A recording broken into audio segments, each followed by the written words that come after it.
ketika umat Islam sedang jatuh secara ekonomi, miskin, susah, melarat, jatuh secara politik, tak punya kekuasaan, diejek-ejek, diolok-olok, pemimpin yang lain diam, ketakutan.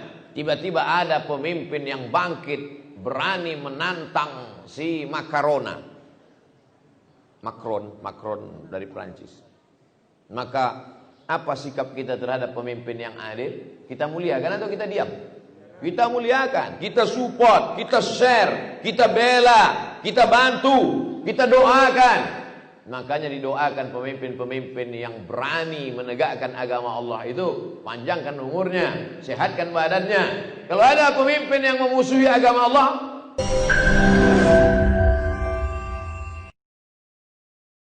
jangan lupa subscribe, like, and share. kalau tentang penghafal Quran, tak perlu kau lihat dia lebih tua, tak perlu kau tengok ubannya berapa. Kalau penghafal Quran, asal hafal Quran dia, muliakan dia. Mudah-mudahan kau dapat syafaat nanti di akhirat. Karena di antara yang bisa memberikan syafaat nanti adalah penghafal. Aku cukup syafaat Nabi Muhammad aja. Tak cukup. Iya kalau dapat syafaat Nabi Muhammad. Kalau tidak, syafaat uzma, ya, syafaat besar. Kita yang pertama kali nanti masuk surga di antara umat-umat yang lain. Walaupun kita umat yang terakhir, paling sikit amalnya, paling pendek badannya, paling pendek umurnya, tapi kita lebih dulu nanti. Itu syafaat uzma. Tapi ada syafaat penghafal Quran, ada syafaat orang mati syahid. Kalau kita muliakan penghafal Quran ini, insya Allah ingat dia sama kita, masuk surga dia, dicari-carinya kita. Manalah ustadz dulu yang sering sama aku tuh, Ustadz Somad Ajani, masuk. Ustadz yang lain, pas masuk kita ke surga, rupanya udah dia duluan dia. Bisa jadi. Itu tergantung amal kita masing-masing dan tergantung syafaat. Wa hamilil Quran, penghafal Quran yang bagaimana? Ghairil ghalifih, yang tidak melampau. Apa maksudnya penghafal Quran tak melampau di sini?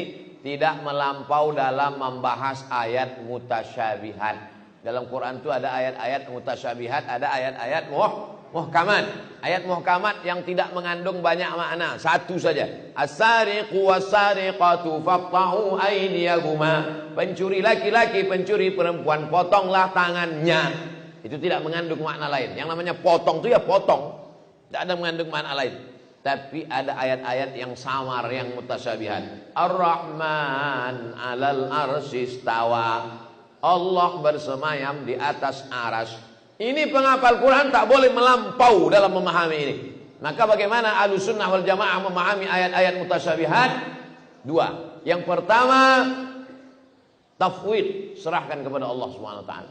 Ustaz Somad, apa arti Ar-Rahman 'alal arsy istawa? Kau baca aja maknanya, serahkan kepada Allah. Wallahu a'lam bissawab. Tapi kalau ada orang mengatakan Allah duduk di atas aras macam saya duduk di atas kursi, disamakannya Allah dengan makhluk. Allah bertempat sebelum ada aras, sebelum ada kursi, Allah tak bertempat. Maka setelah ada aras, setelah ada kursi, mungkinkah Allah berubah? Saya ulang sekali lagi. Kalau kau katakan Allah duduk di atas aras, sebelum ada aras Allah tak bertempat, setelah diciptakannya aras, mungkinkah dia berubah? Kalau berubah berarti bukan Allah. Wujud, qidam, baqa, mukhalafatu lil hawadis. Dia berbeda. Abdul Somad tegak. Kenapa tegak? Karena belum ada kursi. Begitu ada kursi, Abdul Somad belum pasti. Bisa jadi tegak, bisa jadi duduk. Bahwa kemudian saya duduk, saya jadikan kursi ini sebagai tempat saya. Kalau begitu saya bertempat. Nah, orang yang menyamakan Allah dengan makhluk mesti dibantah. Datanglah Imam Abul Hasan Al-Asy'ari membantah itu. Maka kata dia ditakwil. Karena kalangan salaf juga sebagian mentakwil ayat-ayat mutasyabihat. Maka ahlu sunnah memahami mutasyabihat ini dua. Yang pertama, jangan kaji-kaji. Wallahu a'lam bishawab. Serahkan kepada Allah. Yang kedua, takwil. Bahwa makna Allah bersemayam di atas aras artinya Allah berkuasa. Bapak wali kota bersemayam di atas singgasana selama 2 periode. Pak wali itu duduk aja di kursi itu 10 tahun. Kan tidak. Maksud bersemayam di situ adalah berkuasa. Dia tidak mau membahas itu secara berlebihan. Wal jafi anhu. Jafi anhu maksudnya dia tidak meninggalkan isi Al-Quran. Hafal Quran, suara bagus, ngerti tafsir, ceramah mantap, tapi jafi anhu. Apa makna jafi anhu? Meninggalkan isi Quran. Cerita tentang kesucian hati, rupanya busuk hati. Siapa itu? Ustaz Somad. Ustaz Somad cerita tentang marilah kita jaga hati kita supaya bersih. Rupanya paling busuk hati Abdul Somad. Mana tahu jamaah? Bisa ditutupi pakai peci, ditutupi pakai sorban, ditutupi pakai baju putih, hati hitam. Lebih bagus pakai baju hitam tapi hati putih, iya kan? Takutnya emang bilang ya. Cara memuliakan Allah yang pertama, muliakan orang yang lebih tua. Cara memuliakan Allah yang kedua, muliakan penghafal Quran. Cara yang ketiga, wa ikrama dzis sultanil muqsit, muliakan pemimpin yang adil.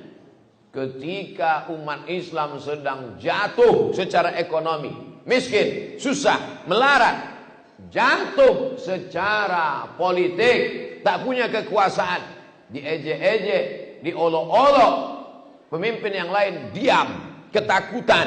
Tiba-tiba ada pemimpin yang bangkit, berani menantang si Macron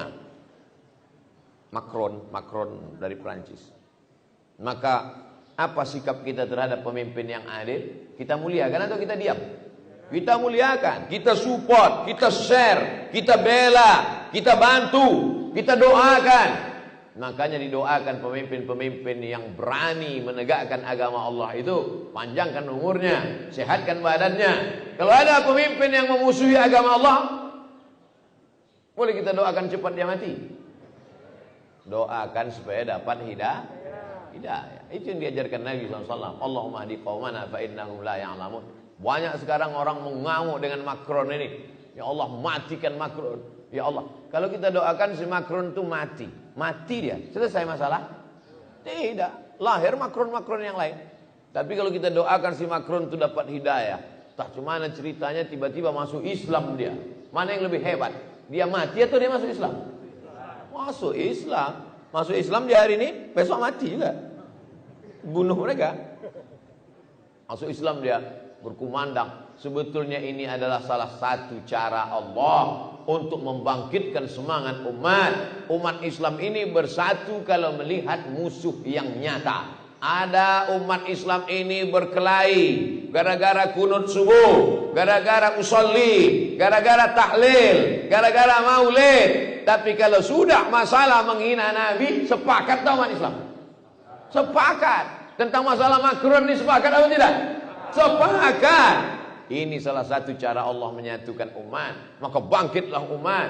Tiba-tiba jatuhlah perekonomian. Maka saham Prancis beberapa hari ini jatuh down. Akhirnya presiden meminta kepada duta-duta besar supaya menghubungi ulama-ulama di beberapa negara supaya ulama mencabut boikot. Akhirnya duta besar Prancis di Kairo menelpon Syekh Azhar supaya minta Syekh Azhar menghimbau umat Islam, ini tidak ada hubungannya dengan presiden Prancis, maka ini adalah ekonomi supaya jangan lagi boikot. Tak mau Syekh Azhar. Syekh Ali Jum'ah ulama Azhar tak mau. Kenapa? Kalau sudah cerita tentang penghina Nabi maka tidak ada tawar menawar. Ada pemimpin yang adil. Bagaimana cara kita memuliakan Allah? Wa ikrama dzis sultan. Sultan artinya yang punya kekuasaan. Sultan tidak mesti Sultan Syarif Qasim. Tidak. Sultan ialah dulu sultan. Sekarang kita tidak sultan lagi. Dulu awalnya raja. Raja itu mengambil dari India. Setelah Islam datang berubah dari raja menjadi sultan. Setelah berakhir masa kesultanan kita demokrasi menjadi presiden. Maka ini semua orang-orang yang punya kekuasaan. Punya kekuasaan dia adil dan amanah. Ada orang kaya, angkuh sombong, tak mau bayar zakat. diambilnya harta orang kaya itu diberikannya kepada orang yang lemah. Ada orang teraniaya, terzalimi, dibelanya orang yang zalim itu. Maka tugas penguasa adalah melemahkan orang. Bukan orang yang lemah makin dipijak, orang yang paling sombong makin diangkat. Itu bukan penguasa. Itu orang-orang yang dibayar oleh orang kaya menjadi penguasa. Cukong-cukong mengangkat menjadi penguasa untuk menginjak orang lemah, mengangkat orang yang kaya raya. Bukan itu.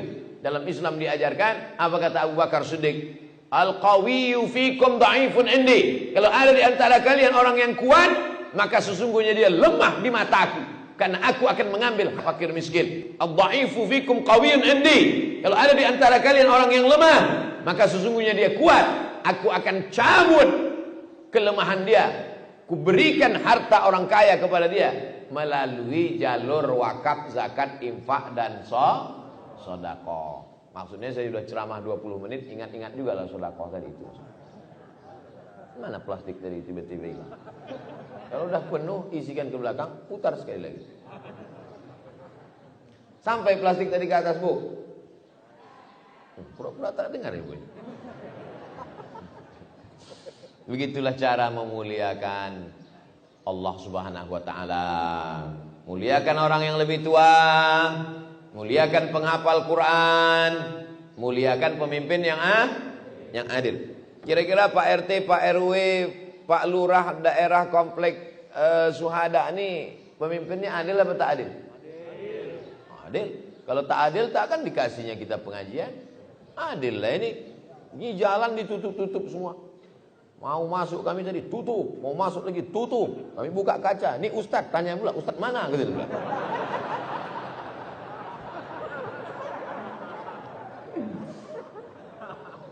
Sedang Ustadz aja payah masuk kemana, apalagi jamaah. Tapi tak ada. Pak RT pun mungkin entah di mana-mana duduk Pak RT sekarang. Oleh sebab itu mereka ini pemimpin-pemimpin yang adil, insyaallah. Amin. Mudah-mudahan Pak RT jadi RW. Amin. Nah, nanti kami doakan. Hadis ini rawahu Abu Daud. Hadis ini ada disebutkan dalam Sunan Abi Daud. Kalau baca hadis dalam Sunan Abu Daud, kalau baca hadis dalam Sunan Abi Daud, tak paham artinya, bacalah penjelasannya. Nama kitabnya Aunul Ma'bud, Syarah Sunan Abi Daud. Jangan baca sendiri, buka kamus, pahami sendiri, nyasar sendiri. Kalau baca Quran tak paham, baca tafsir. Kalau baca hadis tak paham, baca syarah.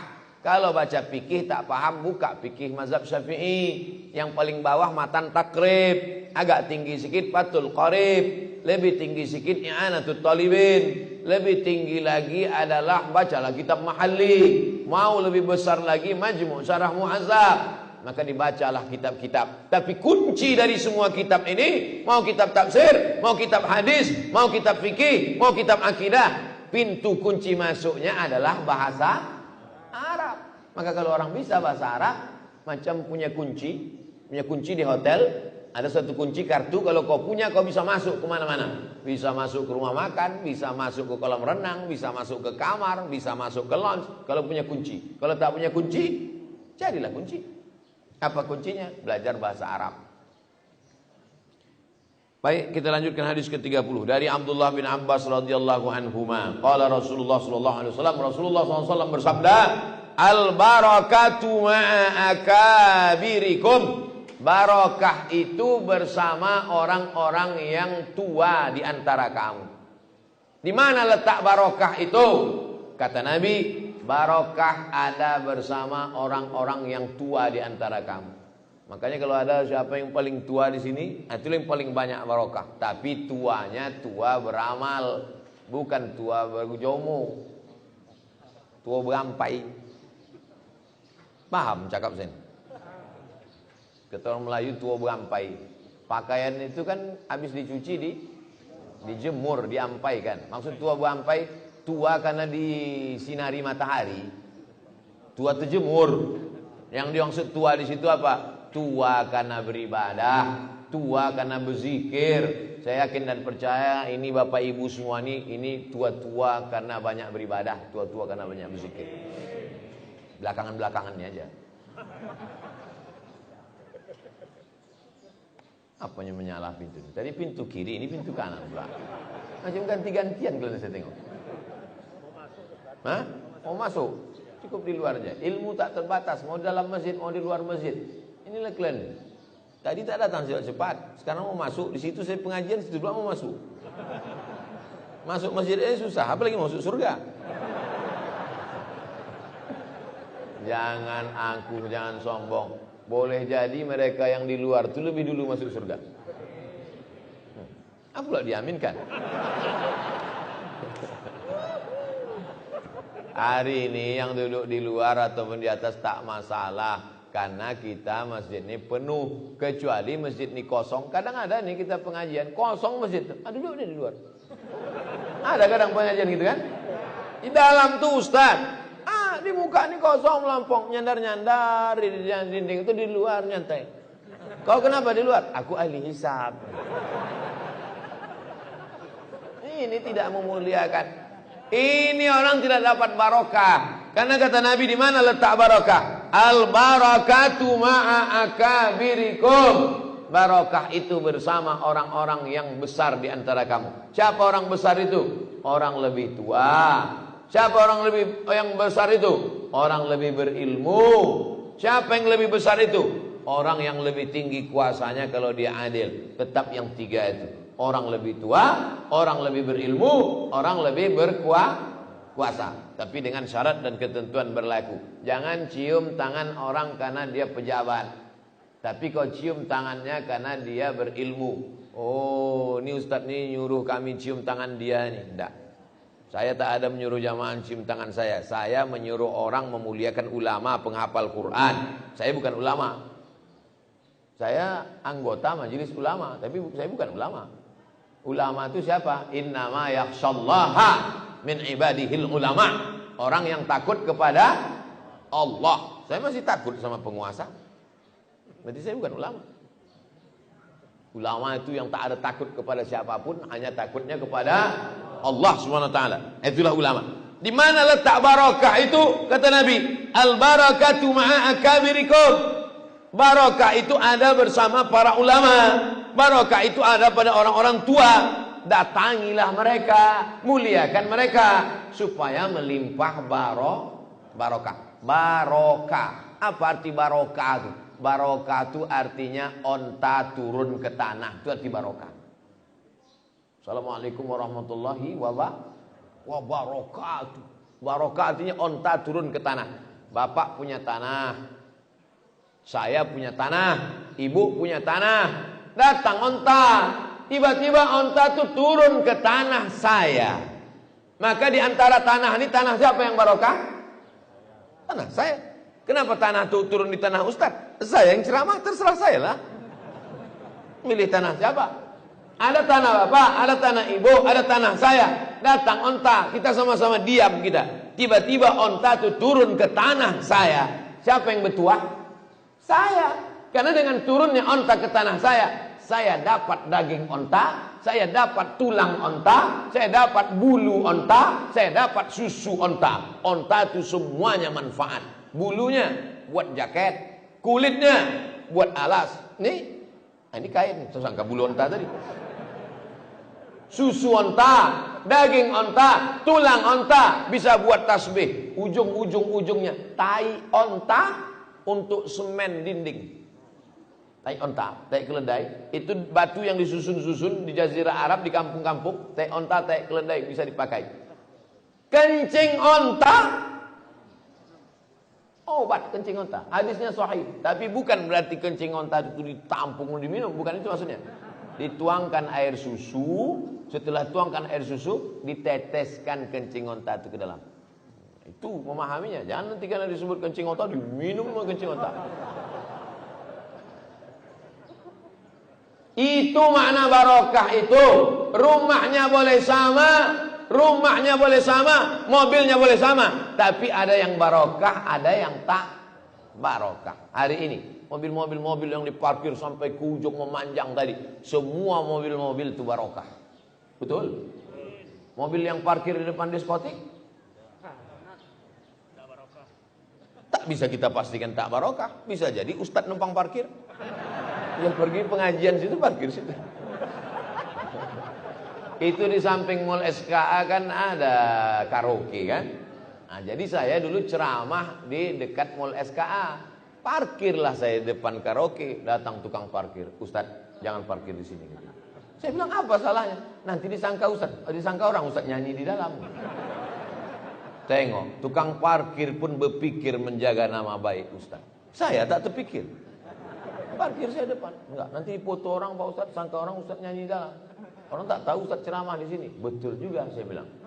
Begitulah kalau tukang parkir yang soleh mengaji.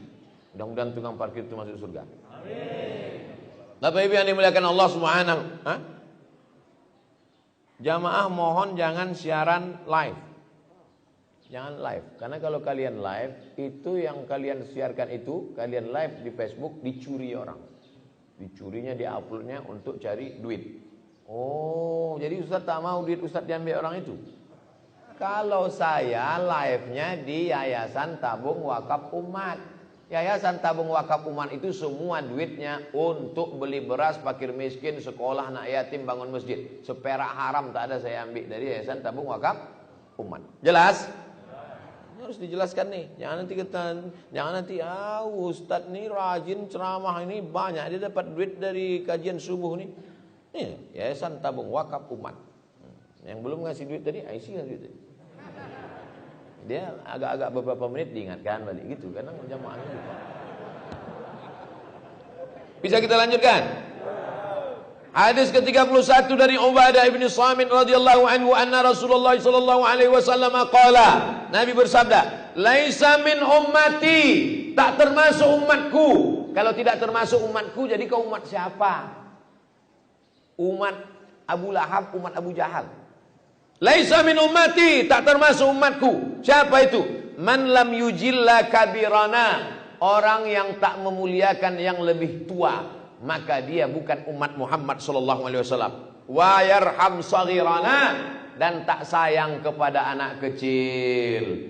Pahamlah ibu-ibu, bapak-bapak, kenapa kalau ada anak-anak ramai saya salami. Kalau ramai antrian ramai, Ustaz, Ustaz, ada anak kecil situ, saya salam anak kecil. Datang anak kecil bawa lukisan, Ustaz nih saya lukis gambar Ustaz, saya ajak sini berfoto. Tujuannya untuk apa? Untuk menunjukkan, mengamalkan hadis Nabi, sayang kepada anak kecil. Ini sekarang banyak orang anak kecil sepele, nampak anak kecil, telinga anak kecil. Dia tak tahu budak itu nanti jadi komandan Kopassus. Habis telinga kau ditembaknya. Kita ini sudah tua, takkan mungkin bertambah lagi karir kita. Mentok sudah habis lah. Tapi anak-anak kecil ini, yang kau sepelekan anak kecil, berapa banyak anak kecil yang kau remeh-temehkan. Ternyata mereka jadi orang di masa akan datang. Syukur kalau dia jadi bisnismen. Kalau dia jadi Kapolda, habis kau ditilangnya. Oleh sebab itu maka muliakan anak kecil. Wa ya'rif li'alimina, memuliakan ulama, memuliakan habaib. Saya kemanapun saya ceramah di Indonesia ini, sampai saya ke Sorong, dari Sorong saya pergi ke Raja Ampat, sampai di Raja Ampat saya mencari kepala suku yang punya Quran dari kulit kayu, Quran tua. Sampai di Raja Ampat, pergilah kami ke rumah kepala suku Patipi, kepala Raja Patipi. Inilah ada Raja Ampat di situ, 4 orang raja, maka disebut dengan Raja Ampat. Salah satu empat raja itu Islam. Mereka ini nenek moyang mereka lah yang membawa Islam ke sana. Lalu kemudian dia masih punya Quran dari kulit kayu, sampulnya itu dari kulit binatang halal, kulit rusa. Maka dibukanya adalah Quran. Saya tanya, Raja Patipi ini Quran ini dari mana? Quran ini dari Samudra Pasai. Di mana Pasai itu? Aceh. Quran dari Aceh bisa sampai ke Papua. Sedangkan kita aja sekarang naik pesawat 8 jam transit 2 kali baru sampai. Bisa Quran dari Aceh itu sampai ke Papua. Saya buka-buka lagi, ditunjukkannya semua. Saya buka-buka lagi, saya tengok rupanya ada buku tentang sholawat nariyah. Yang membid'ah-bid'ahkan sholawat nariyah. Nih, belajar engkau. Yang mengajarkan sholawat nariyah itu dipukul ombak, diempas gelombang, melewati hutan belantara, sampai mereka ke Raja Ampat untuk menyampaikan Islam. Sementara engkau hanya ceramah di kota-kotanya aja, naik helikopter, naik pesawat, mengejek-ngejek selawat nariah. Siap-siap kau di akhirat berjumpa dengan mereka ini nanti. Ya'rif li'alimina, tak kenal dia dengan ulama, tak menghargai jerih payah ulama, tak memuliakan bagaimana perjuangan para ulama. Bukan umat Nabi Muhammad sallallahu alaihi wasallam. Apa syarat untuk menjadi umat Nabi Muhammad? Muliakan yang lebih tua, sayang kepada anak kecil, dan kenali ulama, hormati ulama, sayangi ulama. Di antara cara menyayangi ulama, hadiri majelis pengajiannya, amalkan ilmunya, laksanakan sunnah-sunnah Rasulullah sallallahu alaihi wasallam. Hadis ini diriwayatkan oleh Imam Ahmad bin Hanbal. Sanadnya hasan. Semua hadis-hadis yang kita kaji dalam kitab ini sahih hasan, sahih hasan, sahih hasan. Shahahul Hakim. Wa an Ibnu Abbas, dari Abdullah bin Abbas radhiyallahu anhu, anna Rasulullah sallallahu alaihi wasallam qala, laisa minna, tidak termasuk umat kami, kata Nabi. Kalau bukan umat kami berarti umat yang lain, na'udzubillah. Man lam yuwaqqiril kabira, siapa yang tak menghormati orang yang lebih tua. Wa yarhamis saghira, tidak sayang kepada yang lebih muda. Wa ya'mur bil ma'ruf, mengajak berbuat baik. Wa yanha 'anil munkar, mencegah perbuatan mungkar. Bapak-bapak yang tua-tua, saya mohon maaf Pak. Bapak lebih tua, Bapak duduk di bawah, saya duduk di atas. Ini bukan karena angku sombong, tapi karena supaya nampak kamera Pak. Aku duduk di atas ini karena dikasih kursi Pak. Ini dua orang sahabat saya kiri kanan nih, kami sama-sama kuliah dulu di IAIN Susko Pak. Ini bukan komandan tentara Pak. Mereka ini sahabat saya. Kalau ada orang pura-pura gila mau menikam saya, mereka ini dulu mati. Gitulah mereka. Demi engkau Abdul Somad, sahabat kami, nyawa kami kasih, katanya. Tapi alhamdulillah belum ada gila itu datang lagi. Bukan main protokol masuk ke Masjid Syuhada. Saya dikirimi video semalam sore, mereka geladi kotor.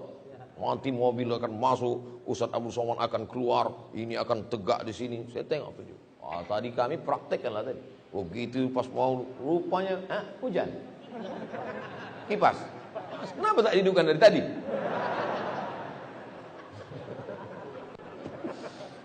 Buat Muzdin nih, lambat hidupnya. Muliakan yang tua, sayangi yang muda. Itu makanya kalau pengajian itu mata tuh mesti terbuka, dengar baik-baik. Ini banyak nanti balik ke rumah bercakaplah sama bininya. Adinda, izinkan abang begini lagi. Kenapa gitu bang? Kata Ustaz Somad tadi, muliakan yang tua, sayangi yang muda. Gitu. Kata bini, kebetulan bininya ikut juga pengajian. Abang poka. Ustaz Somad itu tadi bukan cerita bini muda, bini tua. Yang lima, bapak ini banyak ketawa, ibu tak ada ketawa gitu. Maksud Ustaz itu bang, muliakan orang yang lebih tua daripada kita dan sayangi anak kecil. Bagaimana cara menyayangi anak kecil?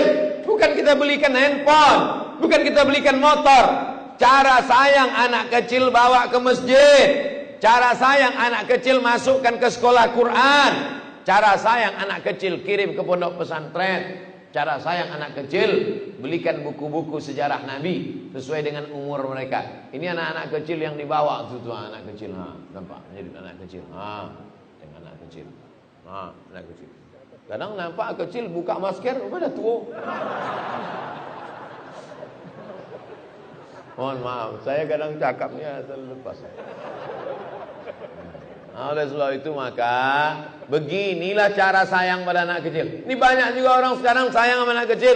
Mama, ayo anak ini kita bawa ke pengajian. Usah, biar aja anaknya tidur sampai jam 8 sampai jam 9. Itu bukan sayang, menjerumuskan ke neraka jahanam.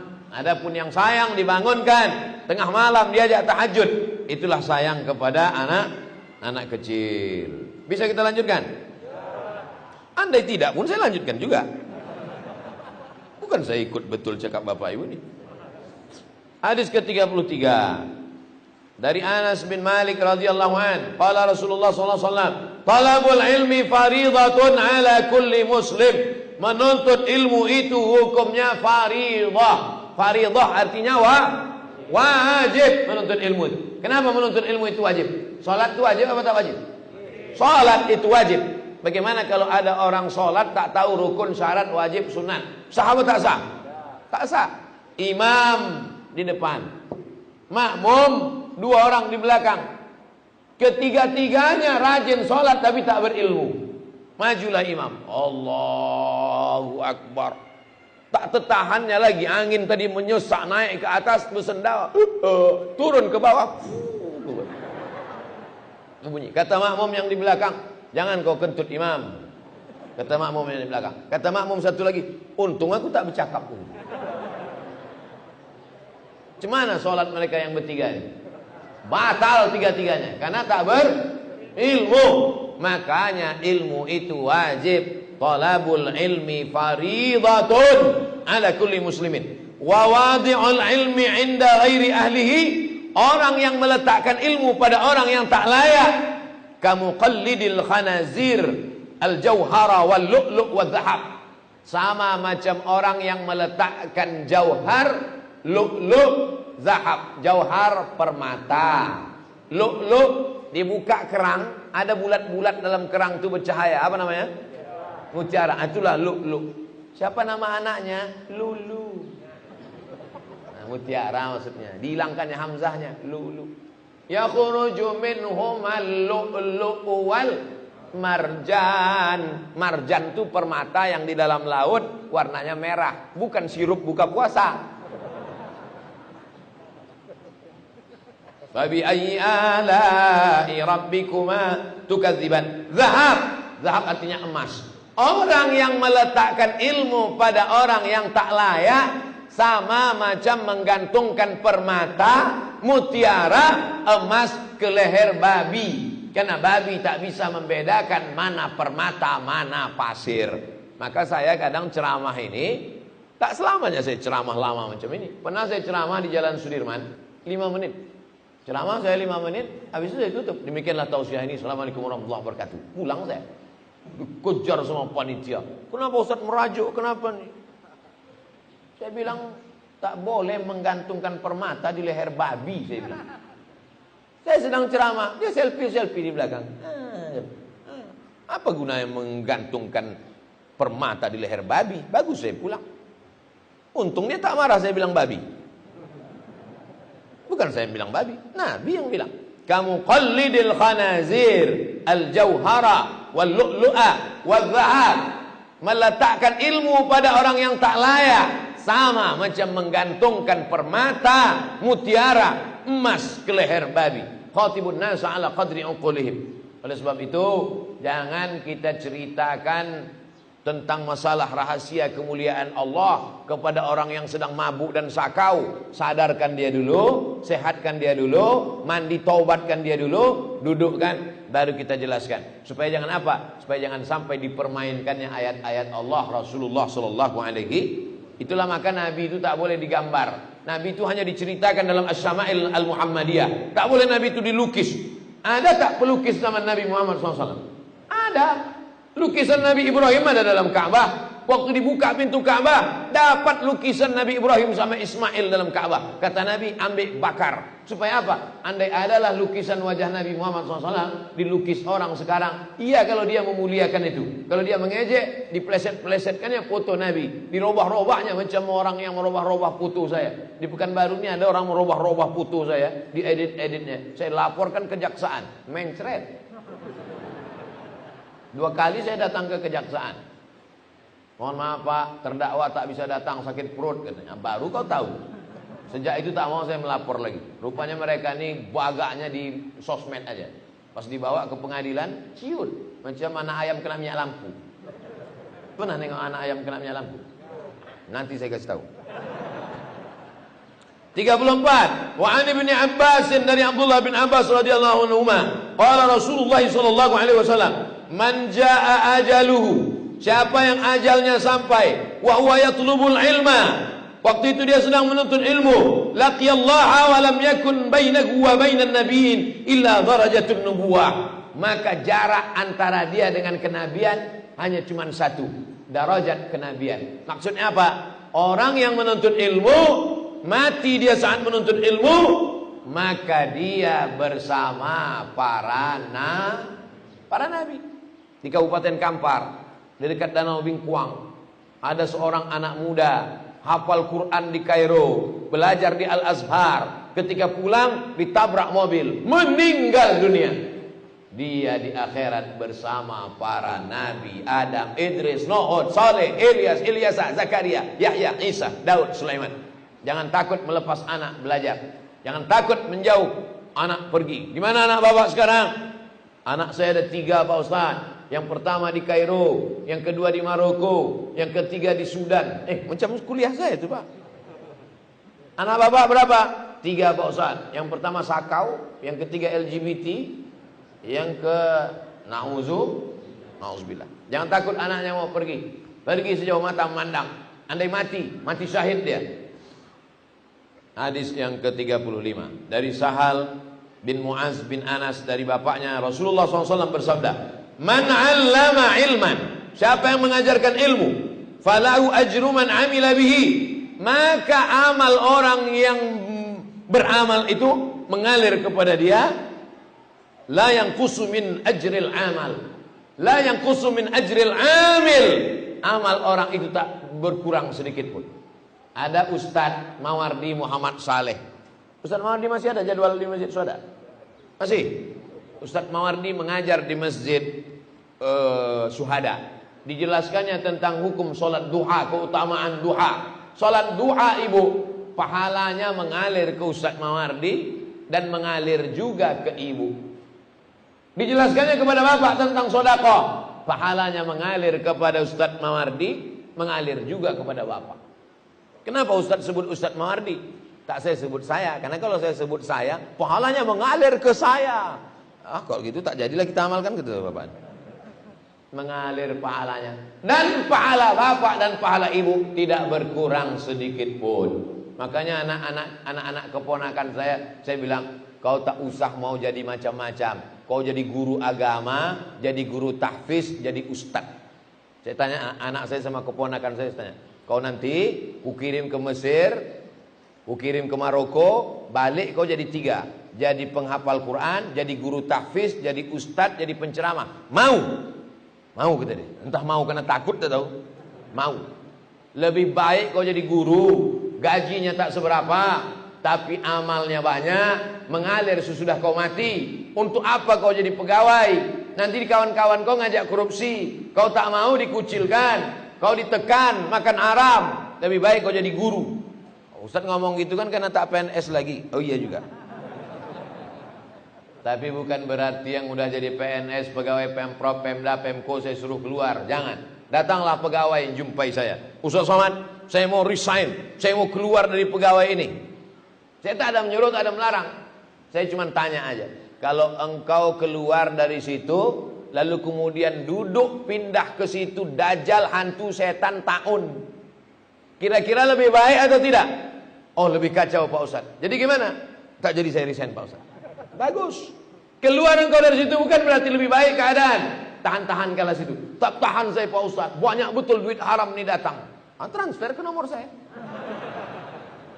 Nanti saya kirimkan ke Yayasan Tabung Wakaf Umat. Bukan untuk saya makan. Usah dimakan duit haram ini. Duit haram ini kalau dimakan jadi darah daging. Ayyuma lahmin nabata min haramin. Setiap daging di badan tumbuh dari yang haram. Fannaru aulabi. Tempatnya neraka jahanam. Kenapa dari tadi Ustaz menunjuk tangan kiri aja? Menunjukkan cincin batu. Dikasih sama bupati di Sulawesi Selatan. Pas jumpa saya dibukanya langsung kasihnya. Ini Pak Ustadz, udah banyak orang minta, tak kasih, saya kasih sama Ustadz. Pasang. Saya tengok di internet harganya mahal sekali. Takut pula saya dirampok orang. Tapi ibu yang dimuliakan Allah Subhanahu wa taala, itulah makanya cita-cita tinggi boleh, tapi yang paling penting bermanfaat. Pak Ustadz, gimana kami nih? Kami ini bukan buya, bukan ustadz, bukan ulama, tidak LCMA, tidak profesor doktor. Tak bisalah kami dapat pahala macam ini. Bisa. Ibu ajarkan anak. Nah, kau kalau sebelum malam sholat witir dulu ya. Sebelum tidur wudhu dulu nak. Diamalkan anak ibu. Anak ibu mengajarkan ke istrinya, diajarkannya ke cucunya, mengalir sampai hari kiamat. Maka ibu juga dapat pahala amal jariah. Bapak juga begitu, kasih tahu anaknya, nah kalau kau mau pergi pagi, langkahkan kaki, bismillahirrahmanirrahim, la haula wala quwata illa billah. Dari tempat rumah ke tempat kerja, kau banyak-banyak berselawat, Allahumma sholli ala sayyidina Muhammad wa ala ali Muhammad. Diamalkannya, diajarkannya ke anak bininya, diajarkannya ke anak cucunya, mengalir juga ke bapak. Ada amal tuh kecil, diamalkannya mengalir. Sikit amal ibu, sikit amal bapak, tapi diamalkannya mengalir. 1 jam ceramah Ustaz, tak ada yang mengamalkan, tak mengalir. Oleh sebab itu maka bukan pada sikit banyaknya, tapi pada barokah tak barokahnya. Hadis ke-36 dari Abu Dzar Al-Ghifari, Rasulullah bersabda, "Ya Abu Dzar, wahai Abu Dzar, li antaghdua fatata'allama ayatan min kitabillah." Keluar kau dari rumah, pergi kau belajar 1 ayat Al-Quran. Khairul laka min an tusalliya mi'ata raka'ah. Lebih baik daripada sembahyang 100 rakaat. Duduk di rumah, salat duha 100 rakaat. Tegak rukuk sujud, tegak rukuk sujud, tegak rukuk sujud. 100 rakaat. Yang satu pergi ke Masjid An-Nur belajar tafsir. Mana yang lebih baik? Belajar tafsir 1 ayat atau salat 100 rakaat? Lebih baik belajar 1 ayat daripada sholat sunat 100 rakaat. Bukan kata saya, kata Nabi SAW. Wali antar dua fatata'allama baban minal ilmi. Belajar kau 1 bab ilmu, 1 bab umila bihi, diamalkan. Aulam yu'mal, atau tak diamalkan. Khairul laka, lebih baik min an tusalliya alfa rakaat, daripada kau sholat 1000 rakaat. Subuh ini kita belajar 2 bab. 2 bab yang kita kaji subuh ini. Pertama, bab motivasi memuliakan ulama. Yang kedua, bab menuntut ilmu, belajar dan mengajar. Hadis yang terakhir nomor 37 dari Abu Hurairah radhiyallahu an, sami'tu Rasulullah sallallahu alaihi wasallam, aku mendengar Rasulullah SAW bersabda. Apa kata Rasulullah? Ad-dunya mal'unatun, dunia ini terlaknat. Dunia ini terlaknat semuanya. Apa arti laknat? Ba'idun anir rahmah. Itu arti laknat. Laknat artinya jauh dari rahmat Allah. Jadi kalau ada orang melaknat, memanglah kau ni manusia terlaknat. Coba tanya dia, orang-orang, habis waktu, sikit lagi, 1 hadis nih. Memanglah kau ni orang terlaknat. Nah, tanya dia, apa arti laknat tuh? Aku melaknat aja, udah aku tanya-tanya pula lagi. Laknat itu artinya jauh dari rahmat. Dunia ini terlaknat semua isinya. Mal'unun ma fiha. Dunia ini terlaknat, isinya terlaknat, kecuali 4 yang tidak kena laknat. Apa itu? Pertama, zikrullah, berzikir mengingat Allah. Subuh ini kita termasuk yang tidak kena laknat karena kita semua berzikir. Yang kedua, wama wala.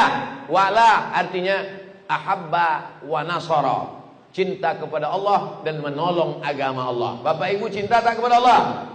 Mau tak menolong agama Allah? Berarti tak terlaknat. Yang ketiga, aliman, orang yang mengajar. Yang mengajar tidak terlaknat.